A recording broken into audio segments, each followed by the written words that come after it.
You're listening to CreepGeeks Podcast.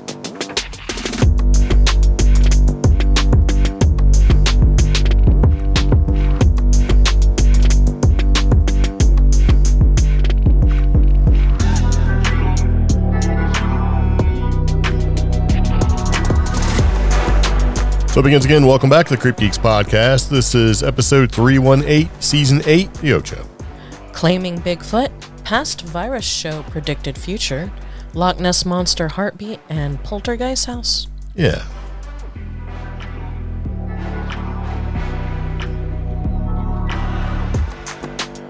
All right, so it begins again. Welcome back to the CreepGeeks Podcast. If you have any questions, comments, concerns, please take it up with the management and ask for Pepper. Pepper's our dog, Paranormal Pepper.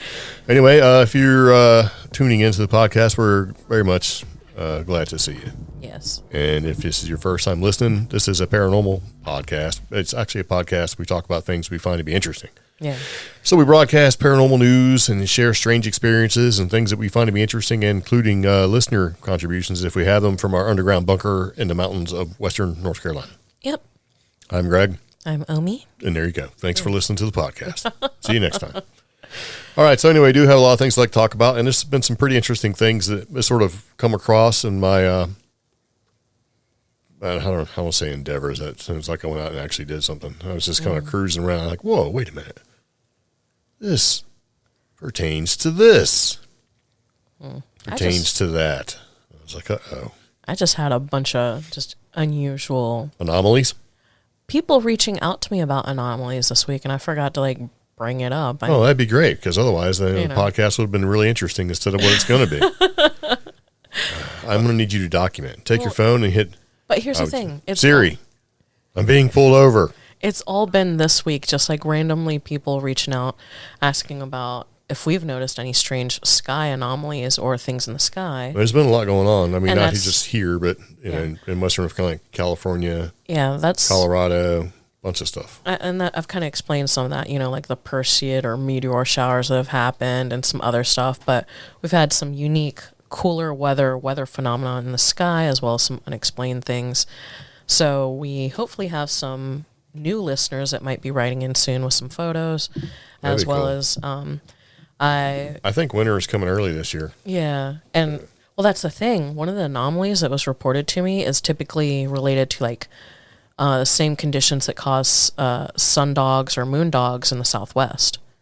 There's little bits of rainbow you see in the sky. Yeah. Like in the clouds and stuff. Yeah, Yeah. So, and that will typically predict a sooner winter, But for everybody else that does reach out, whether it's weird sky anomalies or, you see something that you can't explain, when you reach out, please, if you can, send a photo too. Yeah. It'd be helpful. You know how internet is. Pictures or it didn't happen kind of thing. And I hate saying that to people, Well, no, I mean, if they have it, attach it, send it. Why not? Yeah. But then we had I had this couple, complete strangers, and that was the first thing they showed me was, hey, can I show you something weird? Sure thing. Thank you, So they told me about their experience. I'm like, these people know what's up. They experienced it, and they made sure they tried to take a picture. So, yeah. Sweet. So. They must not be boomers. Actually. Were they? Or were they Generation X? She let me know her age. She said she was 50. And yeah. See, here's the deal. Yeah. There is a bunch of Generation X people out there that are experts. Just, they know little, they know a lot. I'm one of them. Okay. I'm a Gen Expert. Gen Expert. And you heard it here. And I am making a t-shirt. And I'm making a bunch of videos on being a Gen Expert. Because I realize in my quest to find a niche on YouTube's, right? Yeah. That I don't have a niche. I know a little or a lot about everything. So I'm capitalizing on that. What happened? Did your computer blow up? My computer decided to finally play a video that I was trying to get it to play 20 minutes ago. I think... All right, let's not get into computer issues. Yeah, well, we did tell everybody... It's time to restart it, I guess. We did... I already did that. We did tell everybody last week that we started setting up the trail cameras, and the video I was trying to play was from our trail camera. Oh. So, yeah. Yeah. All right. What? Okay. Well, there's a bunch I want to say, but I don't want to make this podcast 3 hours long. Mm-hmm. And by 3 hours, I mean over an hour.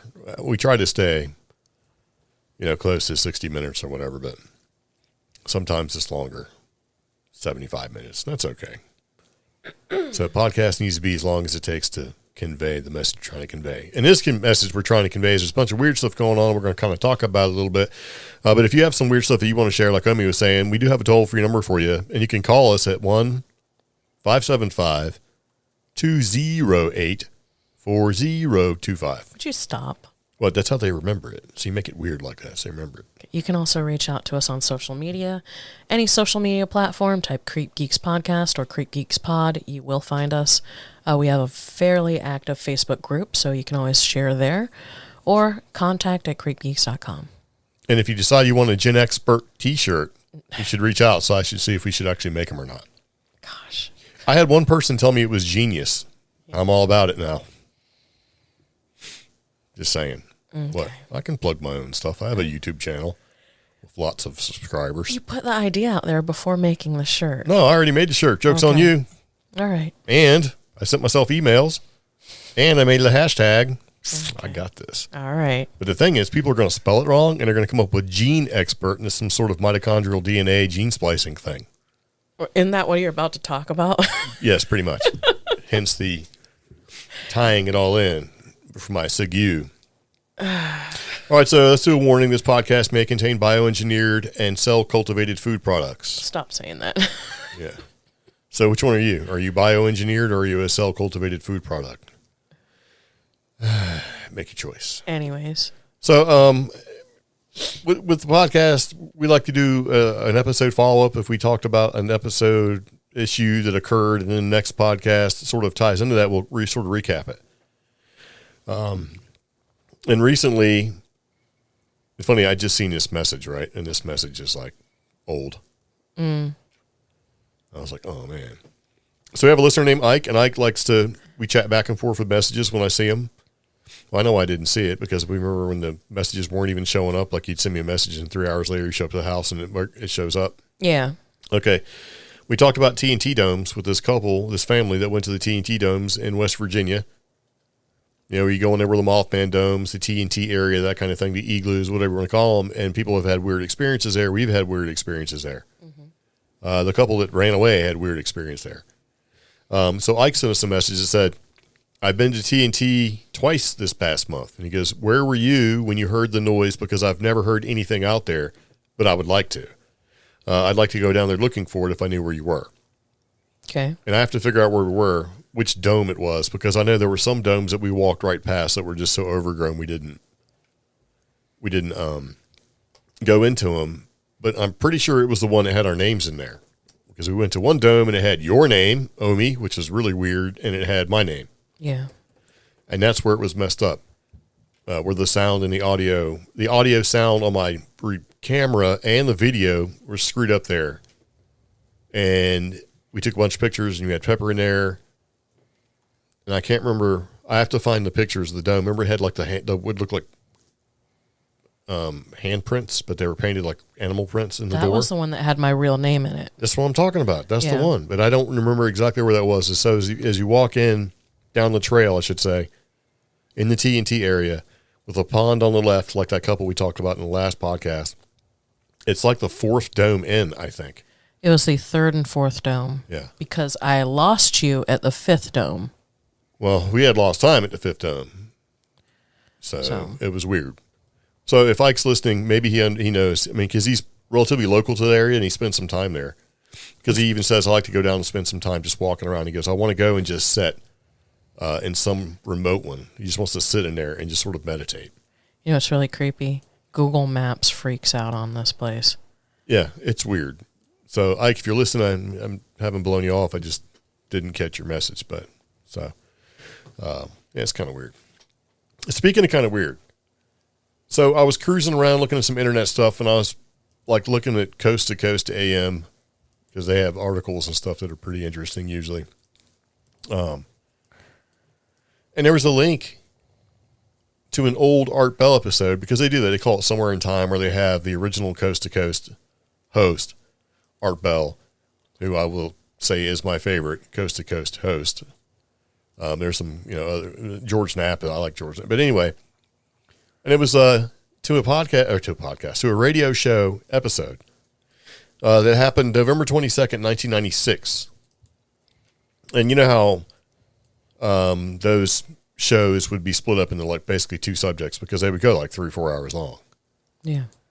Well, one of them is Origins of Viruses. And then the other one, the second episode was Spirit Trap. Yeah. Or the second part of the episode. So, Art Bell interviews Dr. Lynn Horowitz, who wrote a book about viruses. And the book is called Emerging Viruses, AIDS, and Ebola. So, I vaguely remember this episode because I didn't start listening to Art Bell, honestly, until like 1998. Because I didn't know it was a thing. Because I was actually in the military and deployed and all that stuff, so I didn't really pay much attention to it. Plus, Art Bell show, the Coast to Coast AM would show up at midnight, 1 o'clock in the morning on the East Coast. So, but I remember hearing parts of this, and the premise of the episode is that a lot of the viruses that showed up are engineered and released, and a lot of them are engineered and released, and budgetary constraints and all that stuff is like, hey, we need to have some action here because we need budget and all this other crazy stuff, right? Mm-hmm. And I don't want to really put it out there because the episode is like the episode that you can click on and watch versus the show itself is like an hour and 49 minutes long. Yeah. And the link I included in the show notes, because we include links to everything we talk about in the show notes, takes you to Rumble, and Rumble has the episode that you can listen to. Like for free. Isn't that cool? Yes. So what I thought I would do is just play a little bit to kind of give you a taste of what we're actually trying to talk about without going into great and agonizing detail, because honestly, an hour and 49 minutes long, you need to listen to it and absorb it and do all that stuff. You can get a lot of your conspiratorial thirst quenched if you want. With this. So I just can play sort of a little quick snippet for you so you understand what we're talking about and the point we're trying to convey, and then we'll kind of get back into the podcast. So that's where we're at with that. You ready? Yeah. All right, here we go. People create a weapon, a virus, a killer virus, for which they had no cure. You know something? I suspect they have cures for AIDS that they're not releasing. You do? Yes, I do. There's a lot of evidence that would suggest that. A mass amount of circumstantial evidence and some scientific evidence. No matter how dark your motivations with regard to creation of a biological weapon, it seems to me that unless you were completely suicidal, you would you'd create some defense for yourself and your friends and whoever. Right.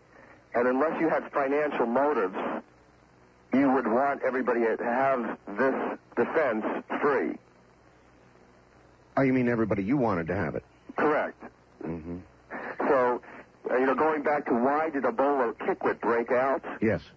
Because based on the evidence that I write about this in Emerging Viruses, AIDS, and Ebola, at that specific time, Gingrich et al. Was threatening to take away $150 million out of the CDC's coffers, and they wanted their own airplanes.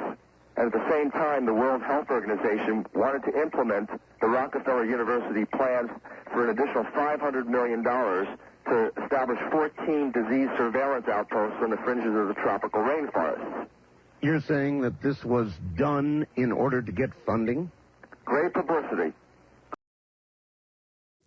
So, being relatively vague with the whole thing, if you listen to the episode, if you decide you want to, there is a ton of correlations between what this guy was talking about with Art Bell in 1996 to what happened with COVID.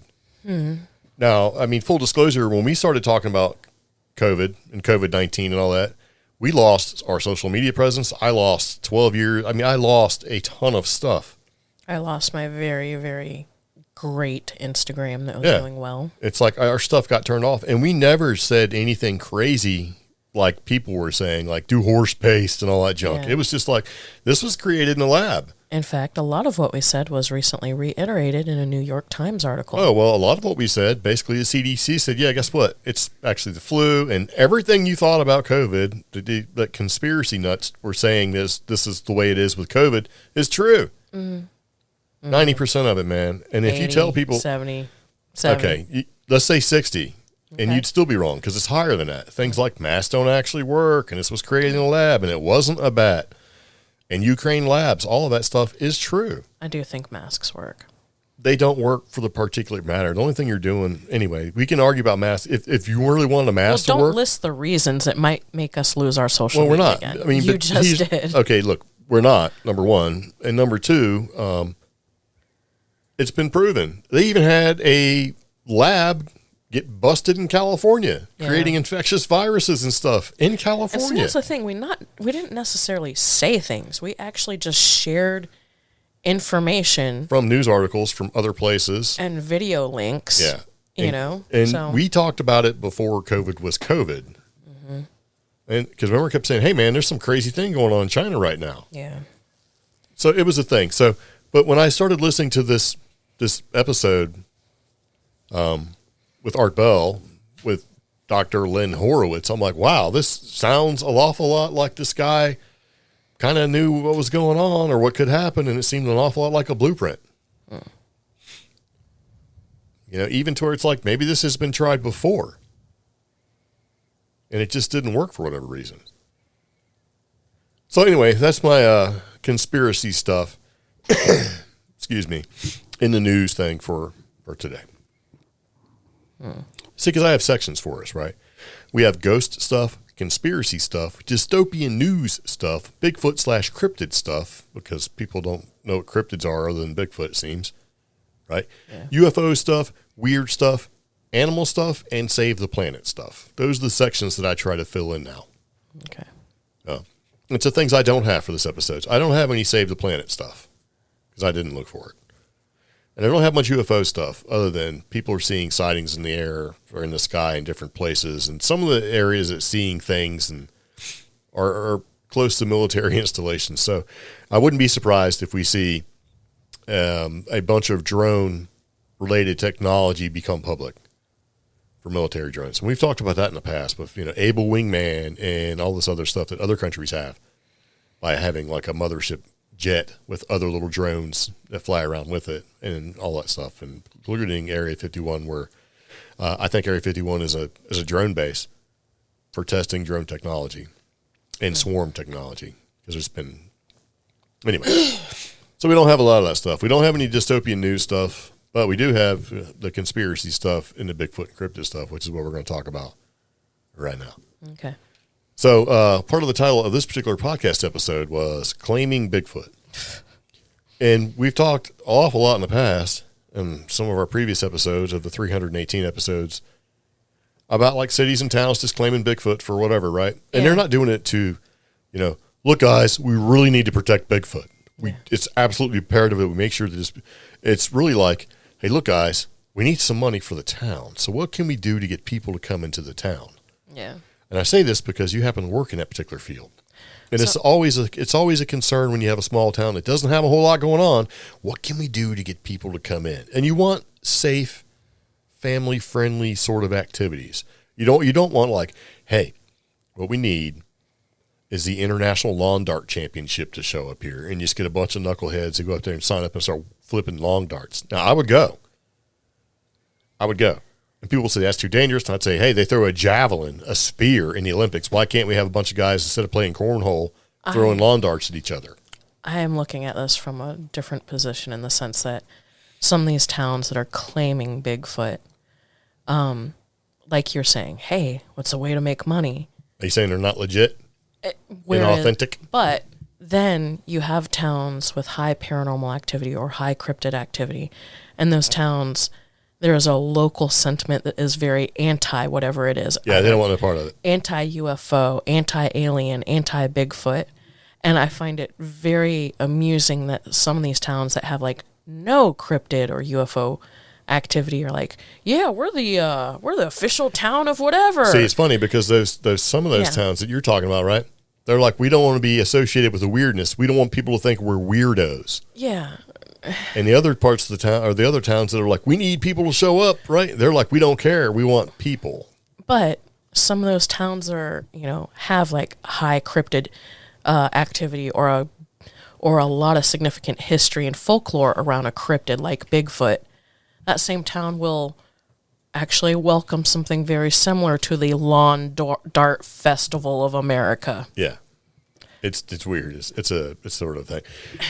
And so I think those towns that don't want the weirdos to show up because they think everybody that's involved with this sort of thing are weirdos, are weird themselves because they don't realize how weird their own town is because being there with all the activity makes your town weird. And it's like, so the question is are paranormal people, cryptid people, 14 people, whatever you want to call it, are they weird? Are they weirdos? So they're unique. I like how you're trying to be correct about it. I am. The short answer is yes, they are.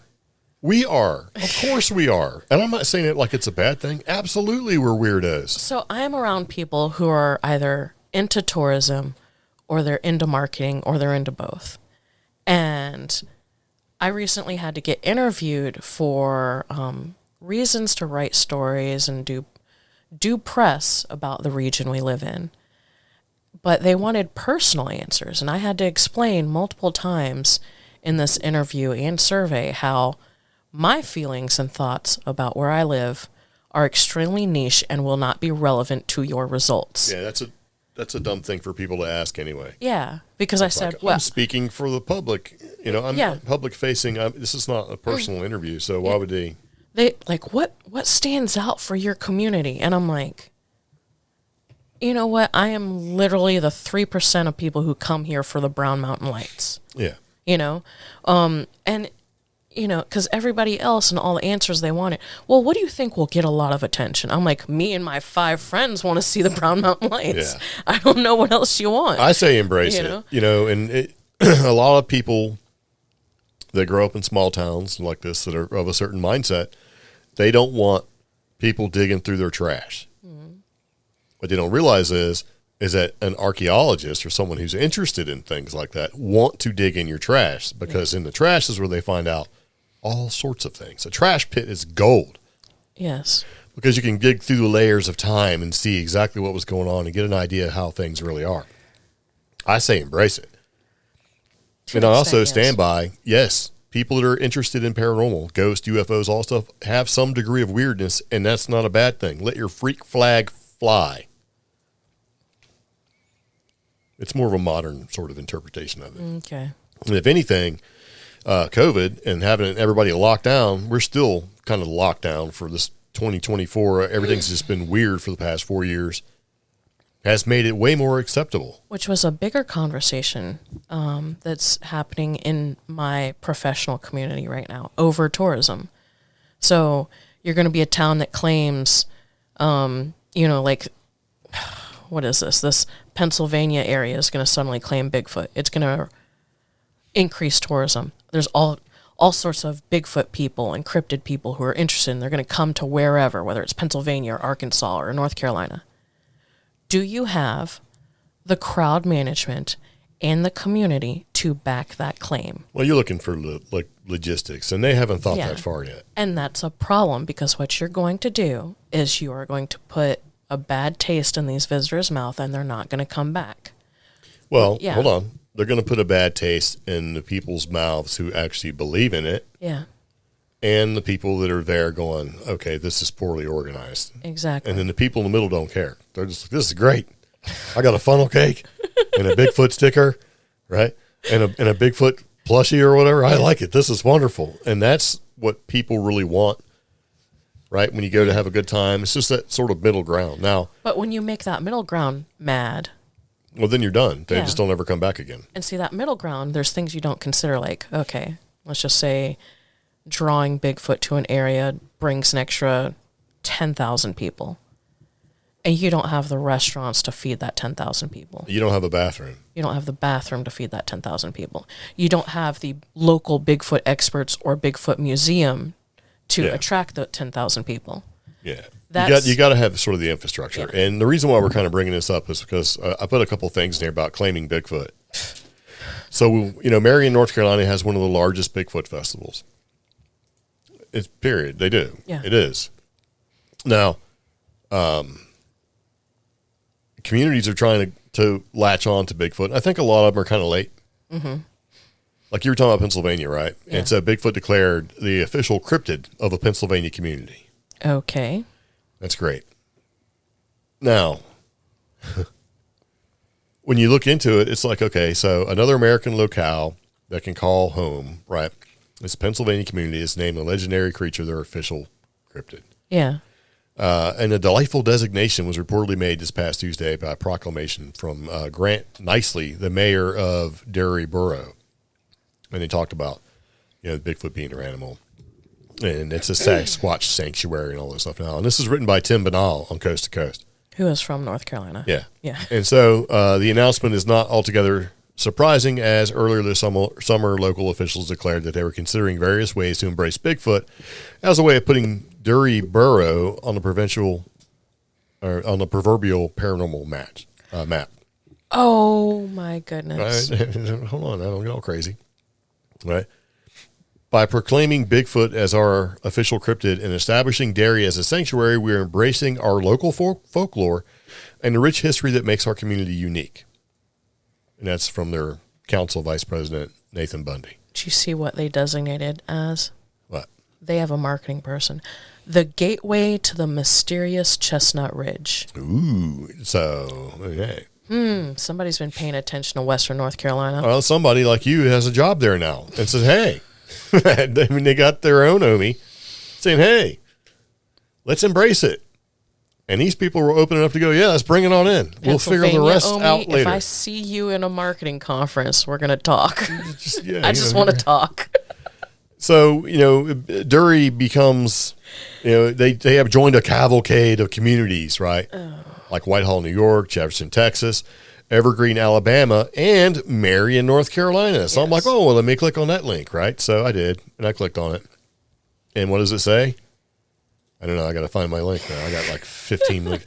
It says back in 2018. Well, yeah, don't. So yeah. Bigfoot named official animal of North Carolina town. Mm-hmm.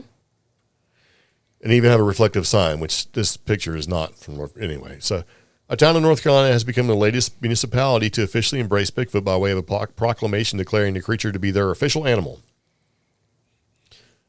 So the community of Marion was put on the proverbial Sasquatch map last summer, when it's the area spotted.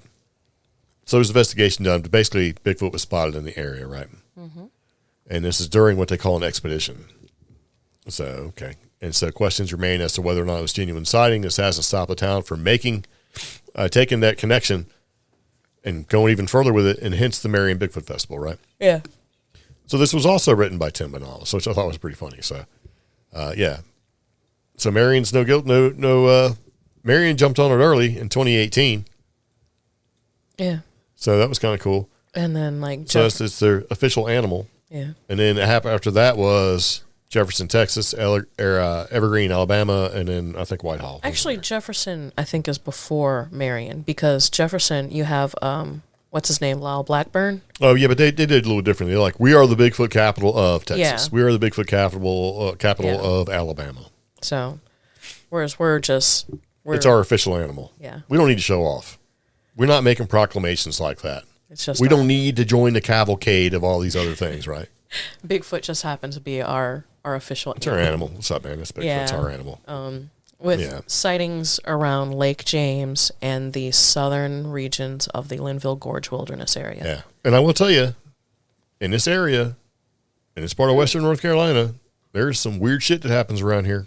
And as we expand the trail networks throughout the Pisgah National Forest, because a lot of folks don't realize McDowell County actually has Pisgah National Forest. We like to call ourselves the other Pisgah. And there are some folkloric stories of us being... I will never call myself the other Pisgah. The darker aspect of the Pisgah National Forest. Yeah, like feral people. We've talked about that. But with the trail expansions and trail crews building new trails and new outdoor spaces, there's been some weird stuff happening. Yeah, and there's going to be. And there may actually be feral people. Don't know. So, I mean, we're in an area where if you step off the trail, it's entirely possible that nobody will see you because the trees and it's just so dense. Now, when we lived in the desert, you could step off the trail, nobody would see you because it's the desert, and you don't want to go stepping off the trail because it's hot. Yeah. You can die, like right off the trail. Or you fall down a mesa because everything looks the same, and suddenly you're at the bottom of the Rio Puerco. And you know, when we broke down in the desert one time in an area that over the week in the weekends is pretty populated, but during the week we didn't see a soul. Yeah.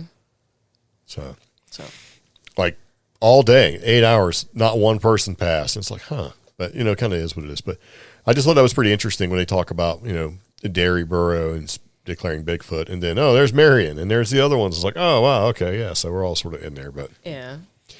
So the question I would pose is, do you actually have to have activity before you just randomly claim a cryptid? No, shouldn't you?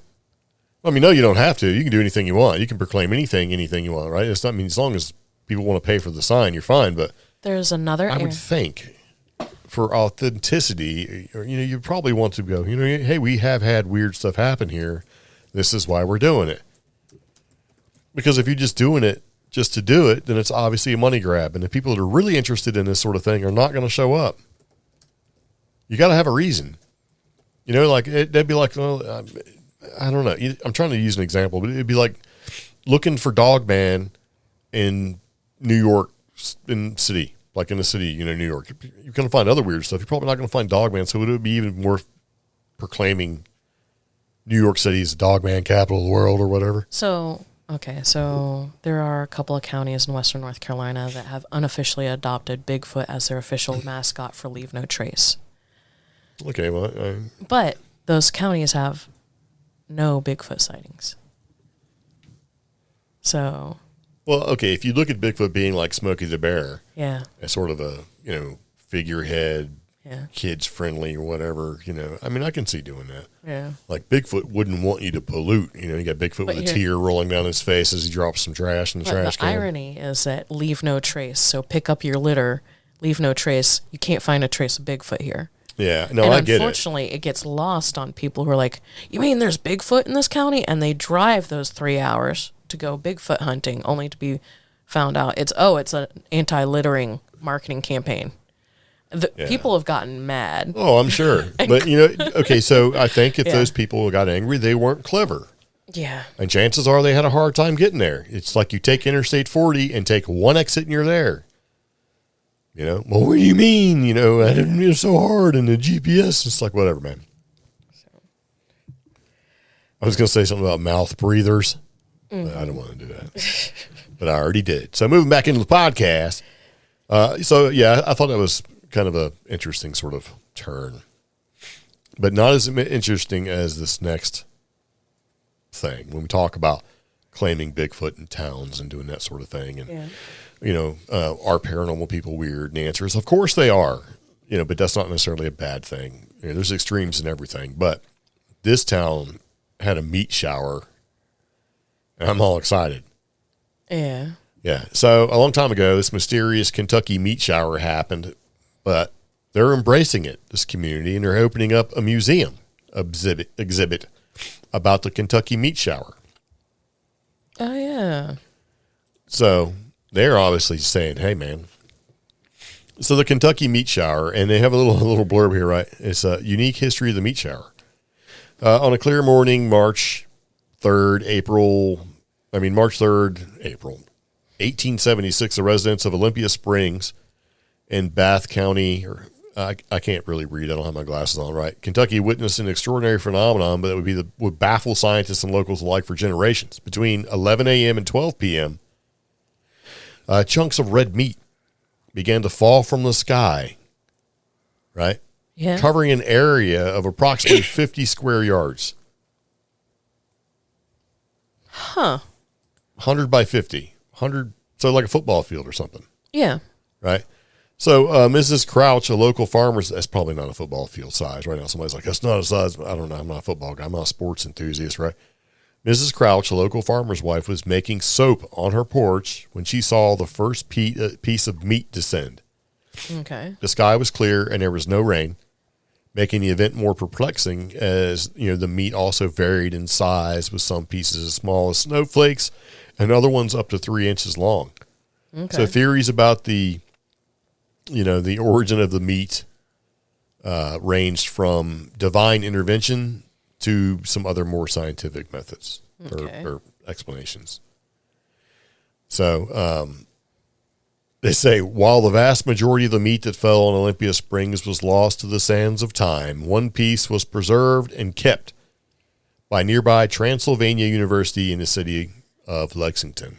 And earlier this month, a remarkable relic was reportedly returned to the community by way of a donation to the Bath County History Museum, and the specimen now serves as a centerpiece for the new exhibit, whereas visitors can peruse photos and newspaper clippings from the time of the incident and learn more about the various theories of how it could occur. And we've seen like the oldest ham in Virginia and the world's largest peanut and all this crazy stuff, but we've never been to see a meat shower.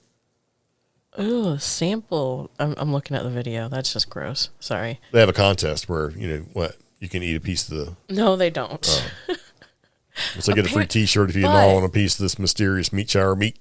Kentucky meat shower. That was actually the problem with some of the world's oldest ham museums. People trying to eat it? Because there was more than one, and it was a genuine problem that visitors would try to eat pieces of these 100-year-old hams. Well, if there's a T-shirt involved, people give up blood for T-shirts. I can just imagine what they would do, right? Yeah. So, I thought that was kind of cool. So next time we're in Kentucky, especially around Lexington or wherever this is in Olympia Springs, we might have to swing by and see this meat shower meat. How do you really authenticate that? How did they... It was so long ago, which bothers me. You can take an old piece of jerky and say, you know what, this is from the 1876, whatever it is, Kentucky meat shower. Here, if you pay me a quarter, you can see it.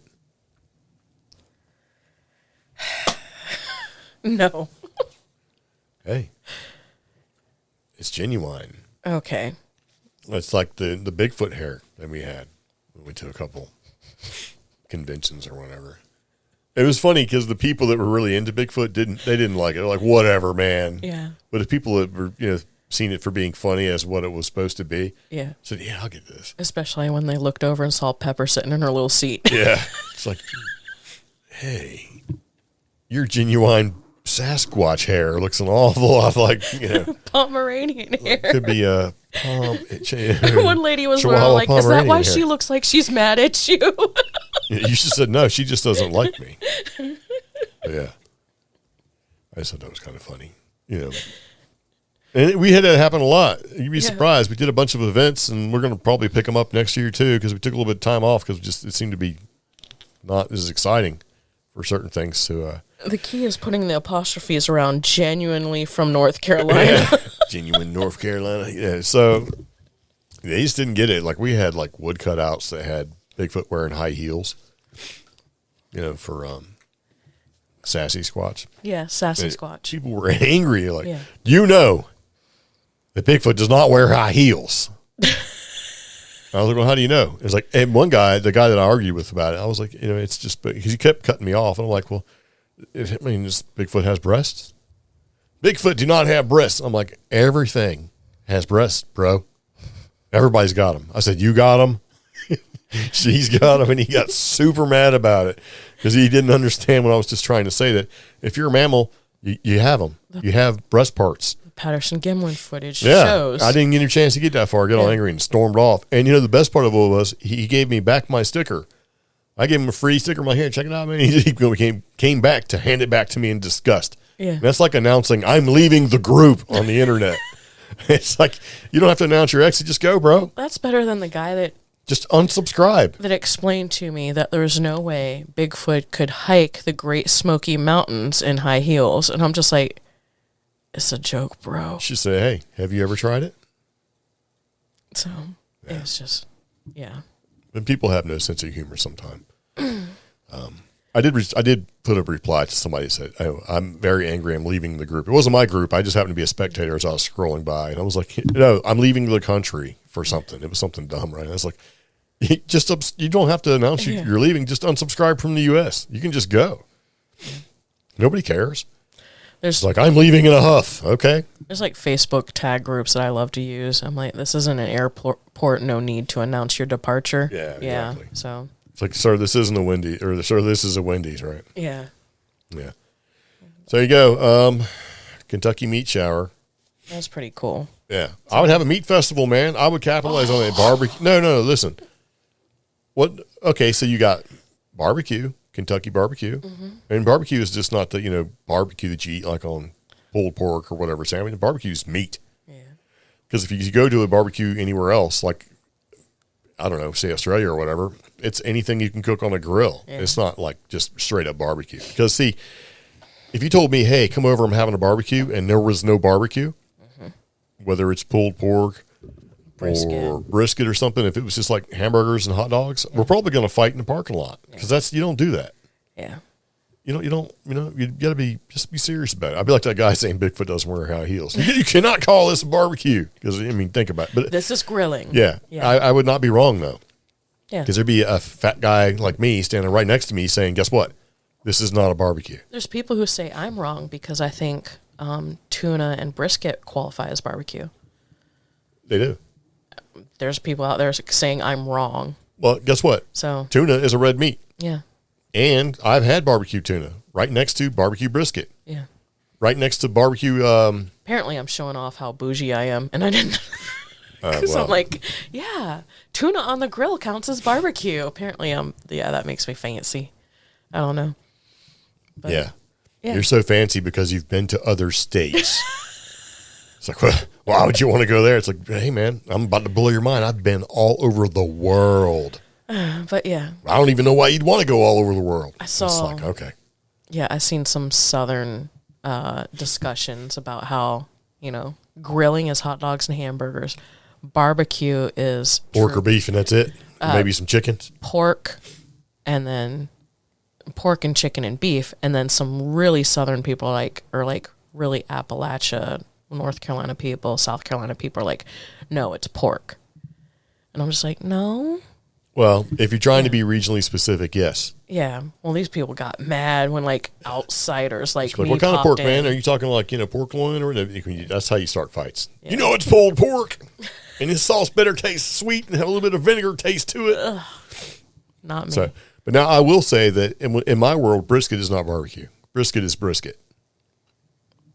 I love brisket. Brisket's tasty. I like most all forms of barbecue. Yeah. But if it's barbecue tuna, it needs to be good tuna. We're not Yeah. talking out of the can. We're talking about when you go and you're like, wow, this tuna steak is more than a regular steak. Yeah. So, And if it's dried out, I hate you. I'll never forgive you. I mean, sometimes it depends on Yeah. the palate, because sometimes you got to dry it out a little bit so your kids think it's chicken. That's true. So Yeah. wrap a piece of bacon around it, dry it out. Ooh, this chicken's good. Yes, it is. It's delicious, right? So, but I think when you get out towards the West Coast, that becomes where tuna can be more, especially if you're down like Baja, Yeah. where or San Diego. Let's just say San Diego, where tuna is acceptable for barbecue for sure, because you're right there. And you can get pounds of the stuff. It's not that terribly expensive. Yeah. So, yeah, I thought that was pretty neat. But anyway, not to cause no fights, but Meat shower event. You're saying it would have barbecue. Would we have barbecue from the sky to celebrate? you would just Okay. call it sky meat or something like that. And you'd put like rosemary and thyme all over it, so it looks like it came off the ground. Maybe blackened a little bit to look like dirt. Some rosemary sprigs, maybe some thyme, that kind of thing. Give it a little flavor. Oh, Yeah. I'm having And then you'd have to basically make meat sickles, like, for meat shaved ice. So, I'm having the opposite of whatever ASMR is You- right you- now to this. So you just need to be open to the idea. I mean, you could really work it out as like meat shower. You could have a contest where whoever goes in one of those little tubes where dollar bills fly around, you have to collect it.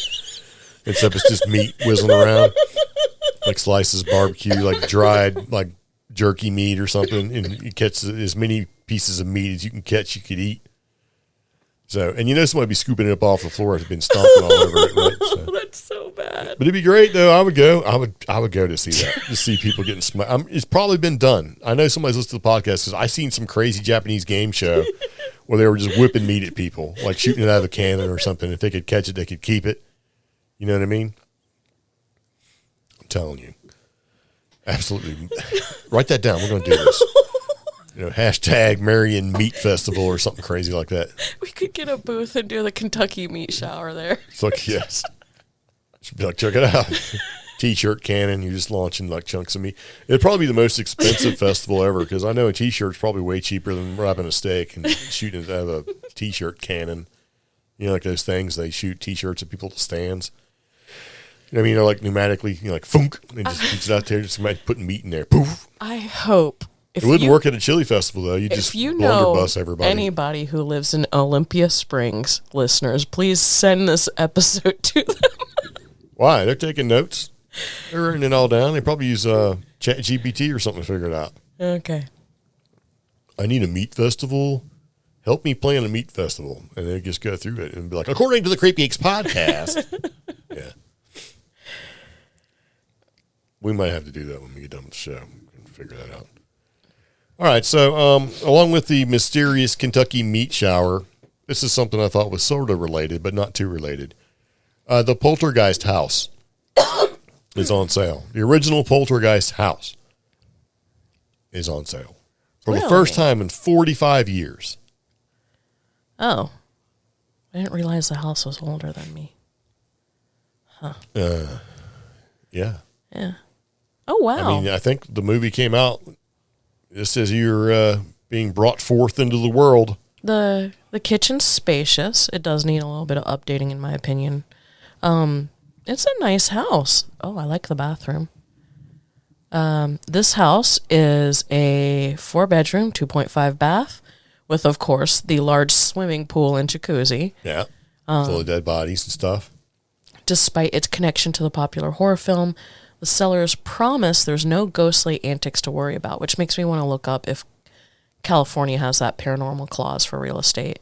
Probably. I know a lot of areas do have the tragic passing or untimely death clause. Well, yeah, for murders and stuff like that. Because didn't a bunch of weird stuff happen while filming? Yeah. I mean, that qualifies as paranormal. A lot of weird stuff. We've actually talked about it in the podcast like 2 or 3 times. He's talked about it around Halloween every time. But yeah. I mean, yeah, but at the same time, you could easily say, I guarantee my house isn't haunted. And then the onus of proof is on the person making the claim that, hey, you sold me a haunted house. And you can be like, I need you to prove it. Yeah. And you have them sign a little thing saying, if you do prove it, I want all the footage and copyrights to it. Just like that lady nerd from Conjuring House. Yeah. If you guys happen to catch something, here's the thing. I want to share in the profits. This house in, I guess, Simi Valley, located outside LA. Yeah. The asking price for this house is $1.174 million. And yeah, I left California in 1999, 98, 99, somewhere around there, like right because it was like December, January of it was anyway. And the housing prices used to be reasonable, and they quadrupled like in months. Mm-hmm. Then you'd see a house that was like $50,000, and the year would be like it was $50,000 one year, and the very next year it went to $150,000, $250,000, $350,000. And it's funny how it's taken that long, 20 plus years, for that to happen all over the country now. Yeah, house prices were ridiculous, and when we had a recession a while ago, because of housing costs and unsecured loans or whatever it was, basically these terrible loans that they were giving out, people were just paying interest and losing houses and all that sort of thing, is when the prices really crazy went up. And then it happened again. Mm-hmm. Like the house that we bought was under $90,000, a little bit of a fixer-upper, but still. Yeah. And that same exact house, somebody we know bought it for $160,000, $176,000 is what they paid during the recession. It's like, well, and they were very angry that we bought exactly the same style house in the neighborhood across the street and did not pay but $90,000 for it. Yeah.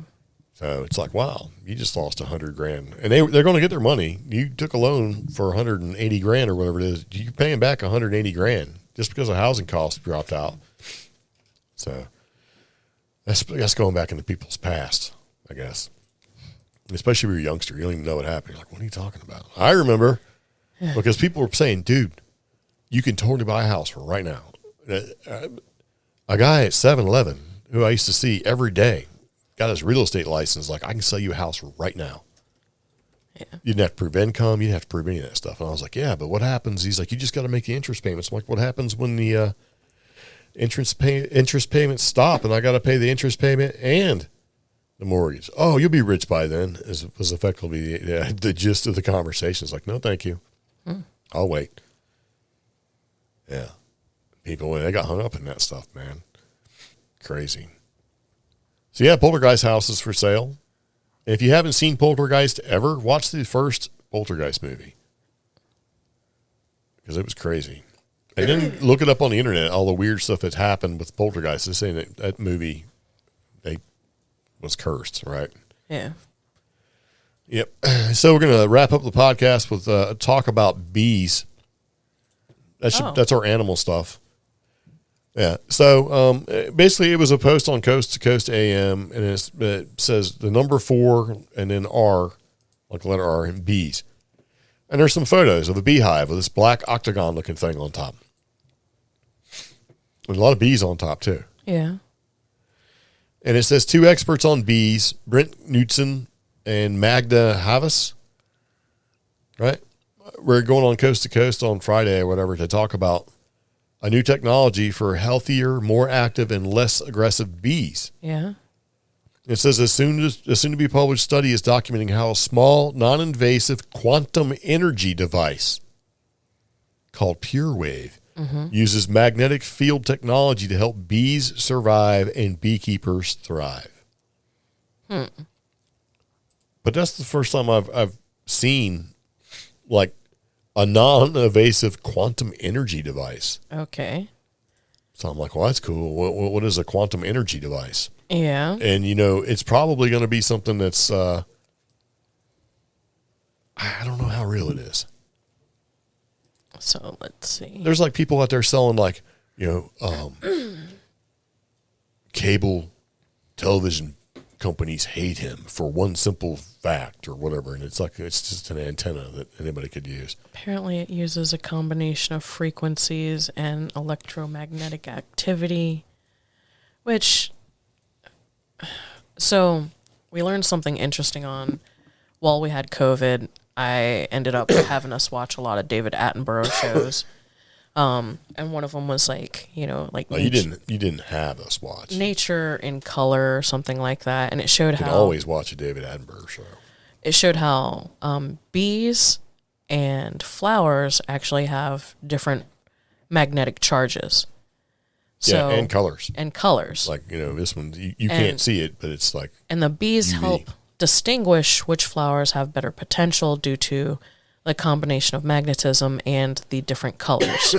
So, like, if a bee flies past one and the magnetism's strong, but it's not quite that one color, they'll hold off till later on in the afternoon, basically as the signs of it. Yeah. So, I'm a little wary of changing a bee's electromagnetic designation or something. I mean, our PureWave cells Yeah. are placed inside beehives to supercharge the immune system of the honeybee, which helps prevent colony collapse disorder and winter die-off. And they have, a link that you click on. It's like, click here to read the PureWave cell user manual. Yeah. So, I clicked it, and it just basically shows this octagon looking. It's not even an octagon. What is it? 1, 2, 3, 4, 5 sides. But anyway. And the product guide, the product manual, as you look at it, it's like, I can't determine if this is like snake oil stuff. And here's the thing. I can't find enough information on it. Yeah. And that just automatically red flags. Like, I can't even find enough reviews. I mean, it does talk about, using neodymium magnets for the magnetic field. And then, like, you click the page and it talks about the sacred design. Okay. So the sacred design, is a timeless, common language. It's the swirly looking stuff. So it's kind of like, and they're calling it a quantum. And it's like, how does it work? I mean, I'm trying to figure out how to zoom this thing. There we go. Let me click it again one more time. And according to various various historical and modern definitions of the word quantum, the pure wave cell seems to manifest these qualities. The sacred geometry configuration of the 12 attracting and opposing poles of the powerful neodymium magnets are fastened securely inside the cell, and it produces a spiral vortex of both magnetic and electrical energy that can be measured with a Tesla meter capable of reading ultra low frequency alternating current electromagnetic fields. So to demonstrate the phenomenon using a Tesla meter, they set the meter to read electric fields, and then they move the cell quickly in even frequency of motion in front of the meter, and you'll be able to observe the quality of this unique universal force field. Our researchers are calling it pure wave quantum field, and they feel this energy is the secret ingredient of our technology, and the secret lies in the placement of the neodymium magnets within the sacred geometric flower of life pattern with a combined strength of approximately 48,000 Gauss.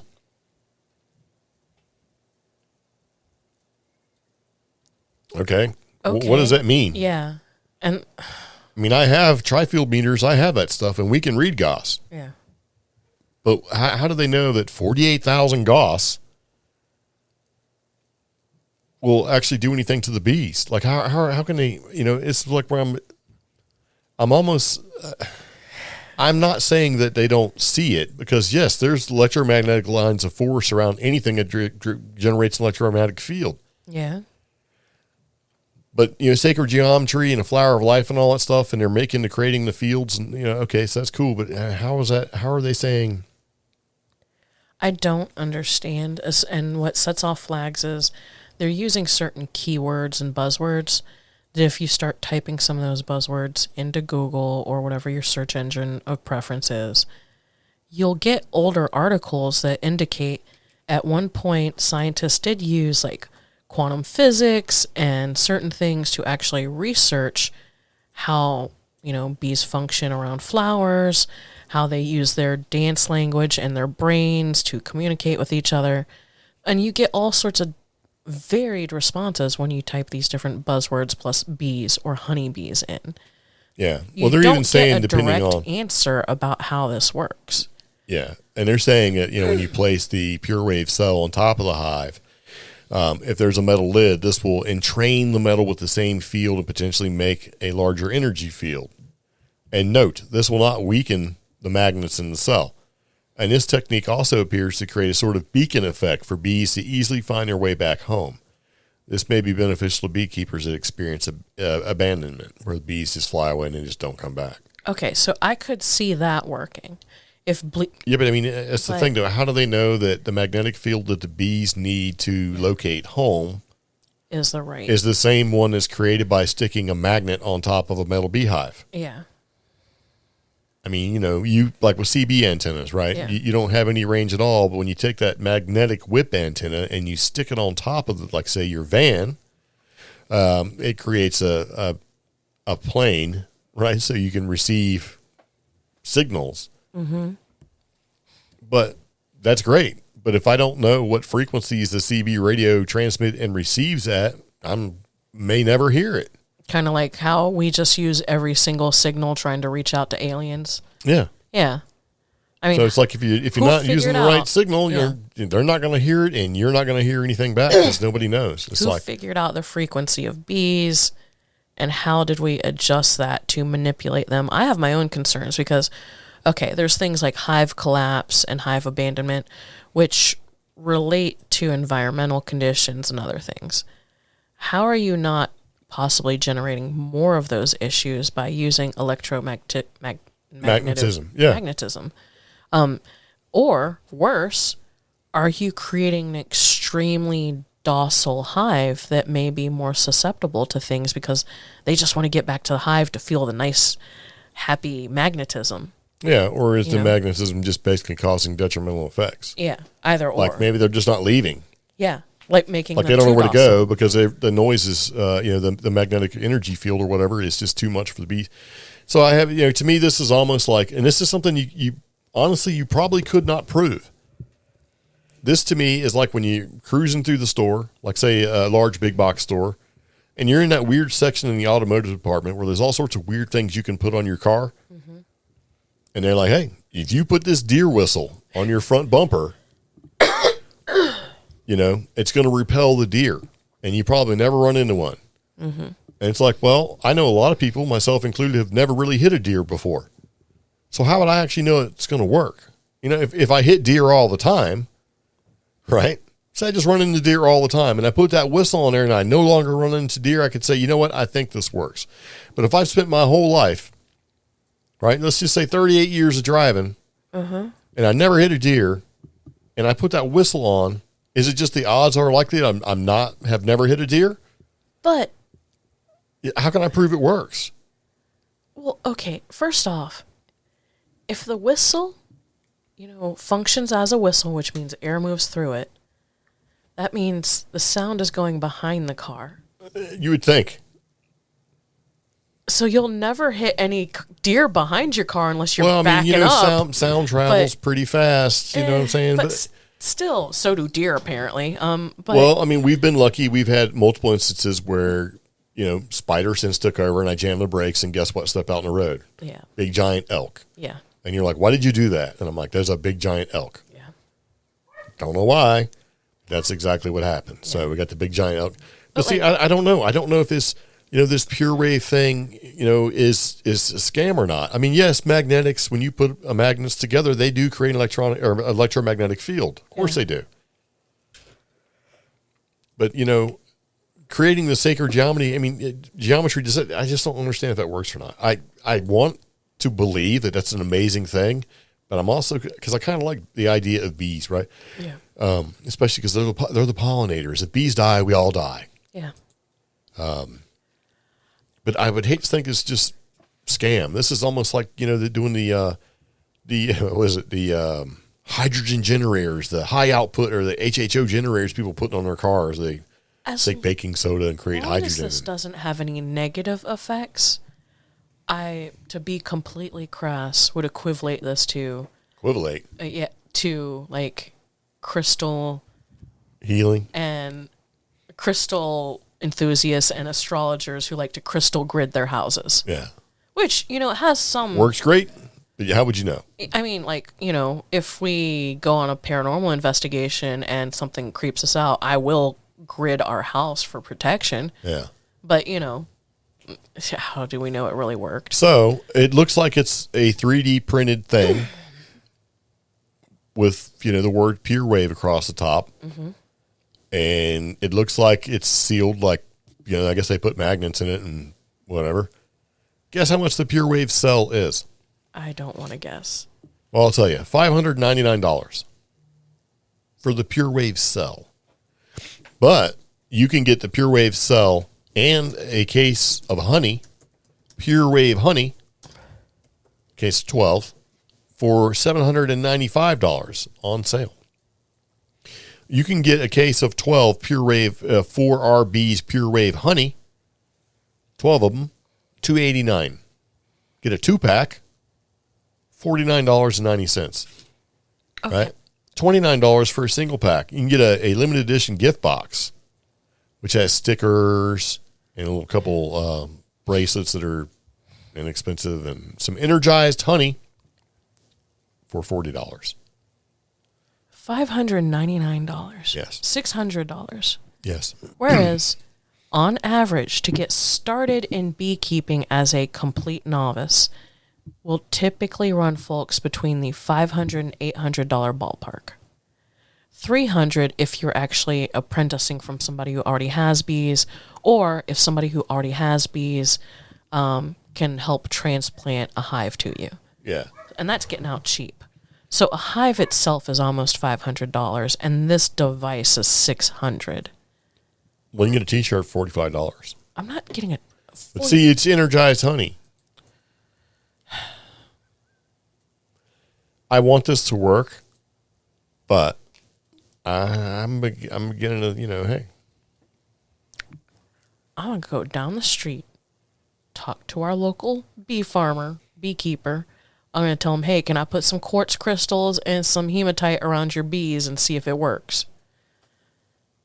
But that's not creating the magnetic field. Hematite will, because hematite can be magnetic. It can be magnetized, sure. Yeah. But it has to be set in certain distances and stuff to create the sacred geometry flower of life.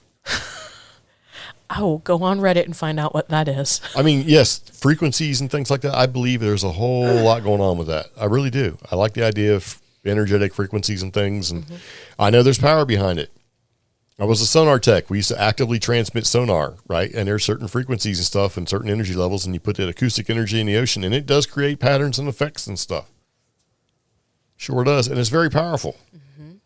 So I like the idea, energy is energy, whether it's magnetic or just energetical. I don't know, but I kind of think, and I'm not for sure, that this may not be,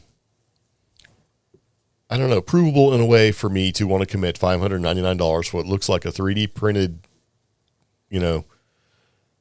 box with magnets in it. Yeah. Because what's to keep me from cracking that thing open and doing it myself?